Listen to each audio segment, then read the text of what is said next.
네, 매달 마지막 주 이 시간에는 김인경의 나우 제주에서 우리 바다와 더욱더 가까워지고 우리 바다에 대해 알아가는 시간으로 마련하죠.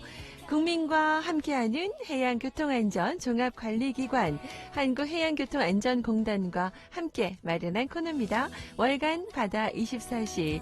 자, 오늘 어느새 월간 바다 24시도 6번째 시간이네요. 오늘 이 시간에는 한국해양교통안전공단 이경훈 해양교통 빅데이터 실장님과 함께합니다. 안녕하세요. 네, 안녕하세요. 반갑습니다. 반갑습니다. 오늘 또 전화 연결로 함께 만나고 있는데요. 우리 애청자분들께 간략하게 직접 소개 좀 부탁드릴까요? 네, 저는 대학에서 조선공학을 공부했고요. 네. 졸업 후에는 조수소에서 2년 정도 선체 구조 설계를 했습니다. 한국해양교통공단이 한국어선협회이던 1997년에 입사해서 네. 지역 현장에서 선박 검사원으로 활동을 했습니다. 네, 네. 그리고 이후 본사에서는 20여 년간 중소형 선박 설계와 선박 안전 연구를 주로 했고요. 네. 지금은 해양교통 빅데이터를 다루는 일을 하고 있습니다. 해양교통 빅데이터. 와, 네. 그렇군요. 관심 있는 분들도 많이 계실 것 같은데, 근데 우리 실장님께서 설계한 배를 제가 바다에서 봤을지도 혹은 타봤을지도 모르겠다 이런 생각도 좀 드는데요. 네. 네. 네, 그럴 수도 있겠죠. 네. 섬여행을 하셨다면 제가 설계한 차도선이나 네. 여객선을 타보실 수도 있고요. 네. 바다 낚시를 해보셨다면 낚시어선이나 레저보트도 타보셨을 겁니다. 그러니까요. 오늘은 전화 연결로 만나고 있지만 뭔가 좀 가까운 더 느낌이 들고 사실 우리 제주는 배와는 뗄래야 될 수가 없으니까 그렇죠. 많은 도민들께서 우리 실장님께서 만든 설계한 배를 보고 타고 그러셨을 거라는 생각도 들기도 합니다. 네. 자, 기대하면서 오늘 이야기가 더 궁금해지는데 자, 오늘 바다 24시 퀴즈도 여러분 있어요. 제가 말씀드렸죠. 공단에서 준비해 주셨는데 손세정 키트 선물 드리니까 여러분들 끝까지 함께해 주시기 바라고요. 자, 오늘 그러면 본격적인 이야기 좀 나눠보도록 하겠습니다. 네. 사실 지금 우리 제주도요. 절기상 뭐 소만도 지나고 약간 이제 여름 기분도 들고 그러거든요. 네. 바다에 벌써부터 마음이 나가 있는 분들도 계시고 한데 근데 그렇죠. 이맘때 우리가 생각해 봐야 될 부분인 것 같아요. 안전하게 즐기기 위해서 중요한 것들이 있거든요. 그죠? 네. 여름철에 자주 발생하는 해양 사고 무엇이 있을까요? 좀 알아야 될 것 같아요. 네, 그렇습니다. 여름철은 특히 이제 바다 안개 때문에 앞을 보기도 어렵고요. 네. 그리고 태풍이나 국지성 호우 같은 기상 악화로 그 어느 때보다 사고 위험성이 높아지는 시기인데요. 네. 우리 공단에서 발행한 2020년 해양사고 발생 현황 분석 보고서를 보면요. 여름철에는 수상 레저기구와 낚시어선 사고가 자주 발생한 것으로 나타났는데요. 네. 특히 여름은 겨울에 비해서 수상 레저기구 사고는 2.8배, 그리고 낚시어선 사고는 1.9배 더 많이 발생하고 있습니다. 네네. 아무래도 계절 특성상 바다 활동이 가장 많은 시기라서 그런 것 같습니다. 그러네요. 말씀하신 것처럼 여름에는 바다를 즐기는 해양 레저 인구나 낚시객들이 많아지니까 아무튼 사고 위험도 높아지는데 주의해야 될 것 같고요. 그런데 기존 방법으로는 해양 사고를 예방하는데 어려움이 있다고 들었어요. 무슨 얘기예요? 네, 그렇습니다. 우리 공단에서도 해양사고 발생 원인을 분석하는 다양한 연구하고 캠페인을 진행하고 있고요. 네. 해양사고 예방을 위한 관련법 개정도 준비 중에 있는데요. 지금까지는 해양사고 중에는 명확하게 원인을 규명하기 어려운 사고도 많이 있습니다. 그렇겠어요. 사실 뭐 바다 환경은 변화무쌍하잖아요. 날씨도 그렇고 파도도 그렇고. 네, 영향이 그렇습니다. 있는 건가요? 네. 네. 날씨도 그렇고 사람의 실수나 운항 부주의 그리고 설비 점검 불량 등 여러 가지 요인들이 복합적으로 작용해서 해양 사고가 발생하는 경우가 많은데요. 네. 그렇다 보니 기존의 단순한 통계 분석으로는 사고를 정확하게 예측하기 어려운 상황입니다. 현재는.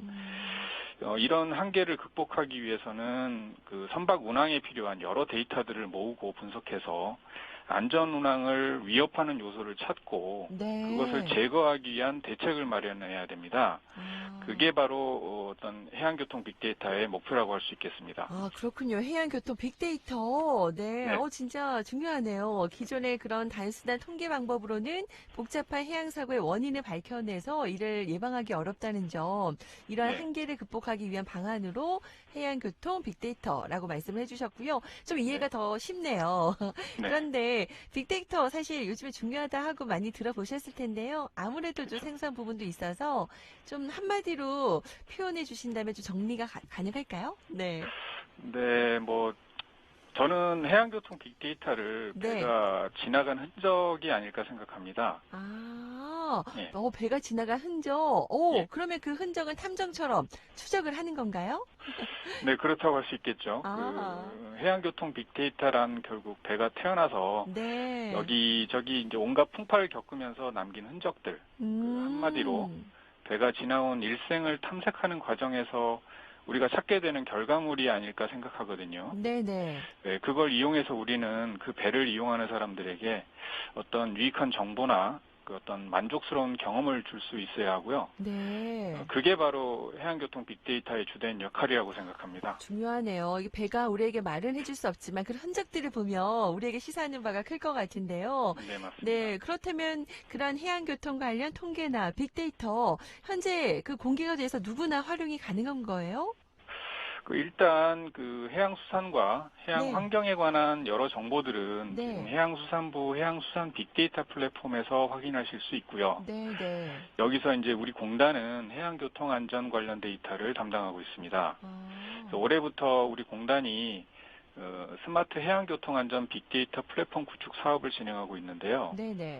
이 사업이 완료되면 해역별로 어선이 얼마나 밀집해 있는지, 그리고 해양사고 빈발 지역이 어딘지 알 수 있는 지도를 실시간으로 제공하게 되고요. 아, 해양사고 통계 분석 시스템도 개발을 해서 관련 기관이라든지 일반 국민들이 활용할 수 있도록 다양한 서비스를 제공할 계획이 있습니다. 진짜 중요한 자료네요. 네, 우리도 도로를 운전할 때 뭐 교통사고가 많이 일어나는 구간이나 어린이 보호구역, 교통 혼잡 구간 같은 정보를 미리 알면 편안하고 안전하게 우리가 운전 가능하잖아요. 이 그렇습니다. 바닷길 같은 경우는 사실 좀 망망대해라는 생각이 좀 드는데 이런 그렇죠. 해양 교통 빅데이터 플랫폼을 통한다면 사고 발생 위험도도 많이 줄일 수 있겠다는 생각이 들고요. 또 네. 어선도 그 여러 가지 정보들을 많이 접할 수 있을 것 같은데요. 너무 중요한 정보네요. 네. 네.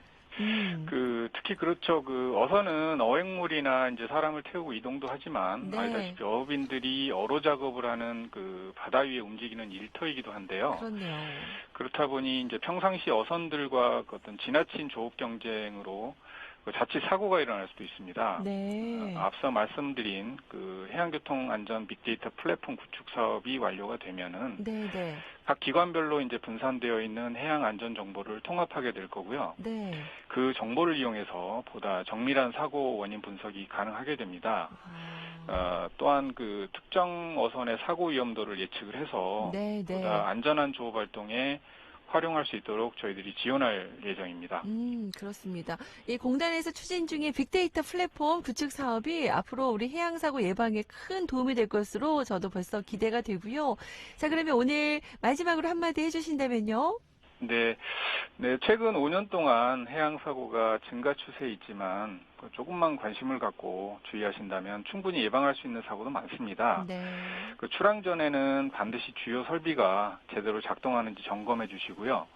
만약에 사고에 대비할 수 있도록 평소에도 구명조끼와 구명 뗏목, 소화기 사용법을 꼭 익혀두시기를 당부드립니다. 그리고 우리 공단은 빅데이터 플랫폼 구축 사업을 잘 추진해서 앞으로도 바다를 사랑하고 찾아주시는 모든 분들이 보다 안전하고 편안하게 바다를 즐기고 이용할 수 있도록 더욱 노력하겠습니다. 네, 네, 고맙습니다. 네. 네. 오늘 초대해 주셔서 감사합니다. 네, 다음에 기회 되면은 또 스튜디오에서 뵀으면 좋겠고요. 사실 네네. 진짜 이 바다 관련해서 네, 정말 잘 몰랐던 부분들 오늘 중요한 정보인데 많은 분들이 알게 되신 것 같아요. 사실 요즘에 나오는 화두죠. 몇 년 전부터 뭐 디지털 뉴딜이라든지 또 4차 산업혁명이 다양한 사회 영역에서 화두였는데요. 오늘 한국해양교통안전공단의 해양교통안전 빅데이터 플랫폼 구축도 이러한 흐름에 잘 발맞춰서요. 더 안전하고 스마트한 우리 바다 만드는데 일조해 주시기를 저 다시 한번 좀 부탁드리겠습니다. 그나저나 또 감사한 일이 있네요. 우리 선물 준비해 주셨잖아요. 네. 네, 직접 우리 애청자 여러분에게 퀴즈 내주시죠. 네. 그럼 문제 드리겠습니다. 네, 네. 이것은 디지털 환경에서 생성되는 데이터로서 생성 주기가 짧고 수치와 문자, 영상 등 다양한 형태를 포함하는 방대한 규모의 데이터. 네, 이것은 무엇일까요? 무엇일까요? 네, 1번 빅데이터, 네, 2번 스몰 데이터. 아, 네. 오늘 질문에 다 여러분 답이 있어요. 방대한 규모의 큰 데이터는 무엇일까요?예요. 여러분 오늘 계속 말씀해 주셨는데 1번 빅데이터, 2번 스몰 데이터. 네. 저희가 5분 추첨해서 손세정 키트 여러분 댁으로 필요한 곳으로 선물로 보내드리니까요. 함께 많이 많이 도전해 주시기 바랍니다. 자, 오늘도 이렇게 전화 연결에 바쁘신데 응해 주신 우리 한국해양교통안전공단 이경훈 해양교통 빅데이터 실장님도 감사드릴게요. 고맙습니다. 네, 감사합니다.